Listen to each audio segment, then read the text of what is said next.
Istun mina tühjal kõnnumaal. Kõht on tühi, kõht koriseb. Istun siis nagu maa peal ja olen nii kurb, et süüa ei ole. Ja siis tuleb järsku aednik, juhuslikult, ma ei tea, kust imesud.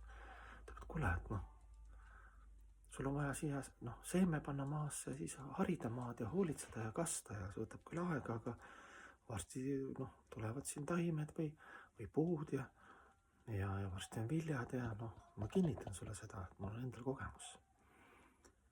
Ja saad kõhu täis, Et samamoodi on vaimse eluga ka, et väga lihtne on siin maailmas näha, et kõik on mõttetu, sina oled läbi kukkunud, keegi ei mõista sind, isegi usk on ära kasutatud, eks ju, igastu kaupmeeste poliitikute hullustes.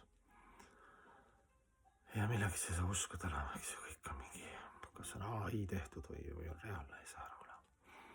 Ja kõik elu aspektid. Ja siis tuleb pühendunu, kes on elu rõõmus, täis usku, realiseeringuid, ja annab sulle paktilaata, selle usu, et kõik on võimalik, et sa oled igavene, ilus ja hea ja Jumal on hea ja kuskil eksisteerib hea igavik, algne siis puhas igavik sinu hinge põhjas. Selleks on vaja siis kõigepealt näpu otsades usku, suhtlust, eks ju pühakirjad, palved, eks ju jumalused, teadmised. See ongi aia harimine. Et paktilaata on istutatud, see väike usk, et ikkagi headuse, armastus ja igavik eksisteerib minus. Armastuseks taas tantse laul ja lapsemeelne selline ilus elu. Vahetu ja tingimusteta spontaanne armastuse selline jõhuvärk nagu. Ja siis istud siin ja võtabki aega, ega aednik teab, et ei ole kohe, et keegi tuleb ja juba ime on sündinud, et väike usk on, et usk imedesse, eks ju, või algsesse reaalsusesse, vaimsesse reaalsusesse. Ja nüüd tuleb siis jätkata.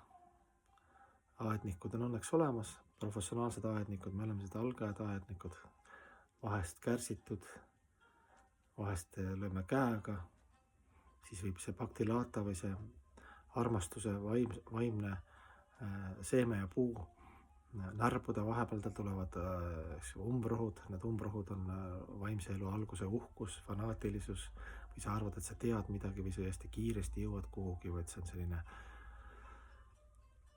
odav protsess, et sellest ei tule maksta täis hinda. Need on need umbrohud, mis nagu vaimses elus on, mis tuleb ära ka nagu võtta, et saaks see algne puhas, alandlik ja tänulik hing kasvada ja ennast teadustada, Jumalat teadustada ja teadustada seda, et elu on illas.